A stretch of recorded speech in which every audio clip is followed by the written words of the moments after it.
Hi, friends. So today I thought we could talk a little bit about seeing by the light of faith. And let me start with a quote from one of my favorite writers of the 20th century, C.S. Lewis. This is what he said: "I believe in Christianity as I believe that the sun has risen. And not only because I see it, the sun, but because by it I see everything else." What does C.S. Lewis mean here? Well, Lewis believes in the reality and the power of the sun. And not only because he sees the sun, but because by the rays, by the light that the sun gives, he's able to see everything else that is lit by the sun. This is, I think, supposed to be the way that we live our lives as Christians in regards to our faith in Jesus Christ. What do I mean? Well, that when we lift up our faith, and our faith is above everything else, then we not only, by lifting our faith up above everything else, actually start to see Jesus Christ in our life in a variety of ways. But then God helps us, Jesus helps us to see everything else by the light of faith, by the light of the faith that we have in Jesus Christ. So let me give you an example of this, and I'll do this in reverse, and then we'll come back to what C.S. Lewis is getting at. The Sadducees. So the Sadducees in the Gospels, we know, they are part of the ruling religious class of Jesus' day. And you can see this like in Matthew 12, 18 through 27. They're deeply religious people. They're like you and I, who go to Mass every Sunday, who say our prayers, who try to follow the laws, try to do good and avoid evil. They are religious people. And the Sadducees, though, here's the problem with kind of how they evolved over time.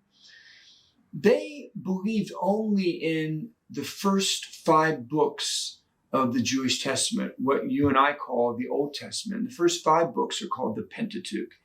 So like the book of Genesis and Exodus and so on. That's where they stopped. And because they stopped there, they had a really hard time believing in the resurrection of the body. They had a hard time believing in the existence of angels and other heavenly realities or other spiritual realities. And so they come to Jesus in Matthew's Gospel, chapter 12, and they present this absurd scenario. And you can go and read that on your own. But what they were challenging Jesus is, it's like, so how is it then that the resurrection of the dead is even possible? What had happened is that the Sadducees over time had become earthbound in their faith. And becoming earthbound in their faith, they really got caught up in the stuff of this world. Yes, they continue to be religious people. Yes, they continue to believe in God, but they really started to, over the generations, attach themselves to the ways of this world, to the politics of their age and the powers of their age, to whom they were associating with and whom they weren't, and how they viewed life, and really by attaching themselves to the stuff and the rhythms, the ebbs and flows of this world, they closed themselves off to the evolution that God was bringing about to his people Israel over centuries. Because by the time that Jesus Christ comes onto the scene and fully reveals who God is, he's revealing things more and more like the resurrection, which the Pharisees believed in. He's revealing more and more about who God is and who they are. But being earthbound in their faith, they closed their minds. And so they did not open their minds to the fullness of the revelation in Jesus Christ. And therefore, they didn't open their hearts either. And what are they doing? They're going after truth. They're putting truth down, even though truth is staring them in the face, incarnated truth. This is something for us to pay attention to, brothers and sisters in Christ. People who are part of a religion. Because what happened to the Sadducees, it can happen to us. We can continue to be religious people, but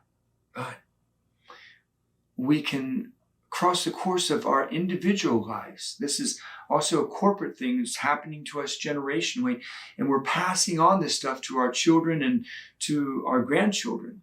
But it can happen in the course of our lives that we become so earthbound that we no longer hold Jesus Christ and the stuff of our faith above everything else in this life. No, we hold other things equal, even greater at different seasons or moments or periods in our lives. Our politics and our power, our addictions and our attachments, our activities, the things that we're occupied with, the things that we worry about and are anxious about, our pursuit of pleasures and entertainment and a variety of other things. And a lot of them can be good things, like raising a family and going out and working and providing for them, good things.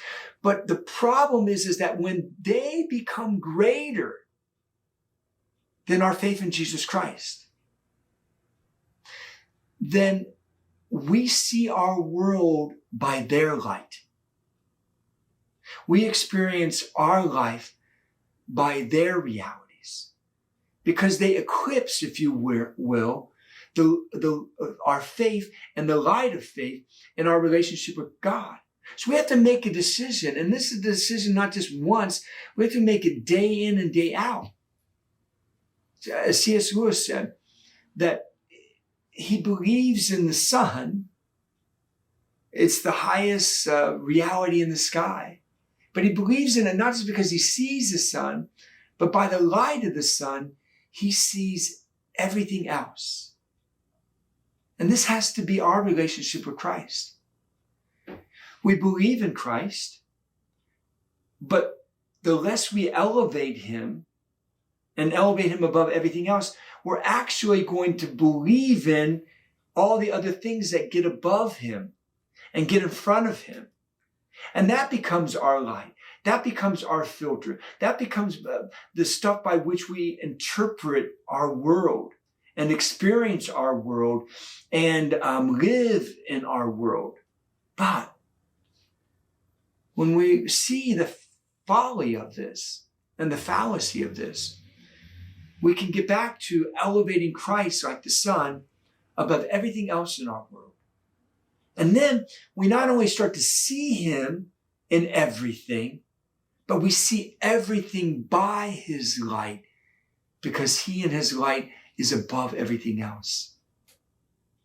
What C.S. Lewis is getting at is giving us a pure and simple formula by which to live the Christian life. And what Christ gives us in the scriptures when he holds up people like the Sadducees is he's not condemning them for being religious people, but being religious people who are too earthbound. That we can no longer elevate Christ in our faith and the light that he gives us. What we've got, all of us, you and I, have got to get back to in our relationship with Christ is making him first, meaning making him the highest in our life, above every other thing, including the troubles of our days, our doubts, our questions, our hopes, our aspirations, our dreams, our day-to-day living. When he's above all of that, not only do we see him above all of that, but he helps us see everything else by his light. And then we know what to do with everything else and how to live with everything else. And then everything else doesn't become like God's for us. No, they become the stuff of this earth, and we know how to live with them and use them and utilize them for the good, our good, and the good of others, rather than them becoming something that is not good for us. So let me end with that quote again, and let's apply that to our faith, as C.S. Lewis said. He said, "I believe in Christianity as I believe that the sun has risen, Not only because I see it, God, Christianity, but because by it I see everything else. That's the life of a Christian. That by Christ we see everything else. Until next time, friends.